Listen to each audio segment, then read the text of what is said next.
Buenos días, mi nombre es Sofía Naranjo y el día de hoy nos encontramos con Pedro Muñoz, Tomás Martínez, Nicolás Vélez y Sergio Arango, quienes vienen a discutir un tema muy importante para la sociedad colombiana, las mujeres en el conflicto armado.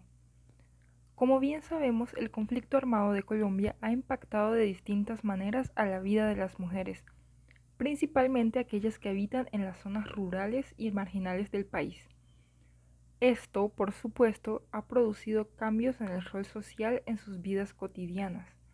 Por un lado, hay mujeres que son víctimas de los grupos armados, que pierden sus hogares, tierras e incluso la vida por las olas de violencia que causa la guerra, pero que en cierta medida algunas han liderado a sus comunidades para reclamar y denunciar estos hechos que han hecho de la vida cotidiana un constante miedo y trauma. Por otro lado, hay mujeres que se encuentran dentro de los grupos armados, participando activamente en el conflicto y que han tomado vocería en el reclamo de sus derechos y en búsqueda de concientizar a quienes no han vivido la guerra directamente en sus hogares o ciudades. Entonces yo les pregunto a ustedes, ¿cómo el conflicto armado ha influido en el rol social de la mujer? Claro que sí, Sofía. El conflicto armado no solo afecta a las personas que están dentro de ella, también genera un gran impacto en las familias de los involucrados. Es por esta razón que me parece importante hablar acerca de los falsos positivos, más específicamente de los de Soacha. Desapariciones forzosas que hoy en día no hacen ningún sentido y aún quedan en la inmunidad. Pero la idea no es hablar acerca de lo ya conocido, las desapariciones de más de 2.000 personas. La idea es centralizarnos en el martirio que hasta el día de hoy viven las familias de estas víctimas. Más específicamente, resaltar la labor que han desempeñado las madres a las cuales les ha tocado resistir el sufrimiento de no solo la pérdida de un ser amado, sino también no tener idea de realmente qué fue lo que sucedió. Es por esta razón que las madres tomaron un rol más activo en la sociedad colombiana con el objetivo de dar a conocer sus historias, para que de esta forma no se repitan estas tragedias. Esto lo podemos ver evidentemente en el documental Las caras del horror, en donde madres relatan lo sucedido. Claro que el tema es relevante para nuestro país. A mí me gustaría resaltar un ejemplo en específico que responde a esa pregunta de cómo las mujeres han resistido la violencia del conflicto en las periferias del territorio colombiano.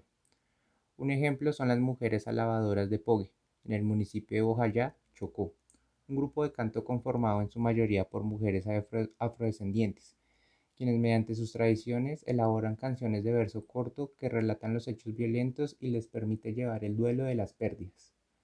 Recordarán ustedes que en ese municipio el 2 de mayo de 2002 hubo un enfrentamiento entre paramilitares y guerrilleros de las FARC-EP, el cual produjo una de las mayores masacres en el conflicto armado, donde murieron 78 personas, en su mayoría niños.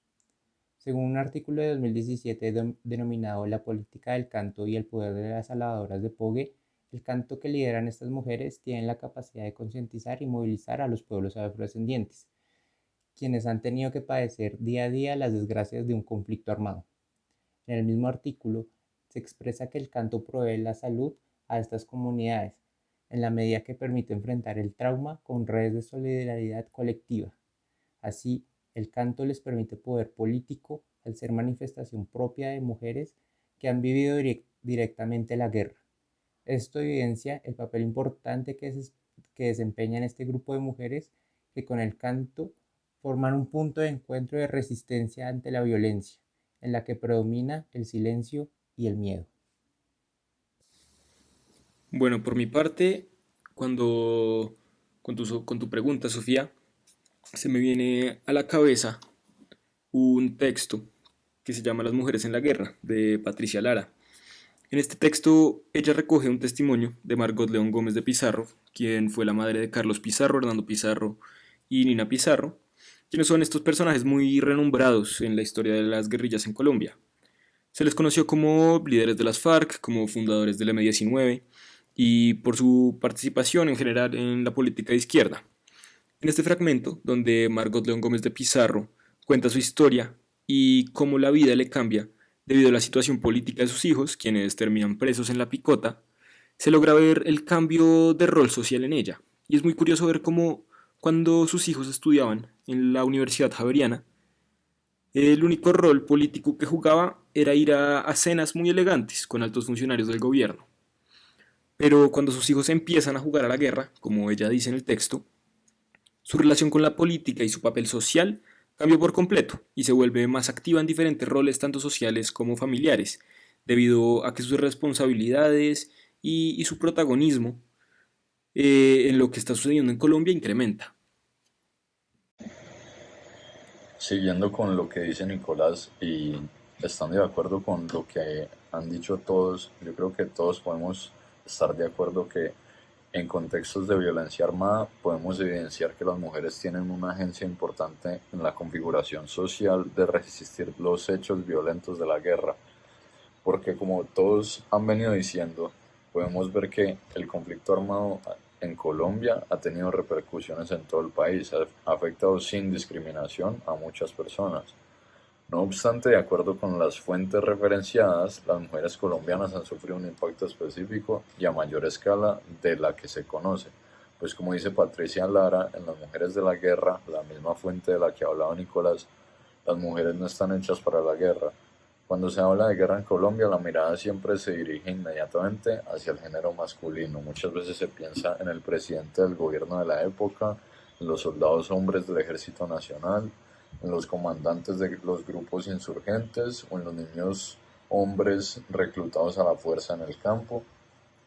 Este género siempre se identifica históricamente como el más apto para la guerra.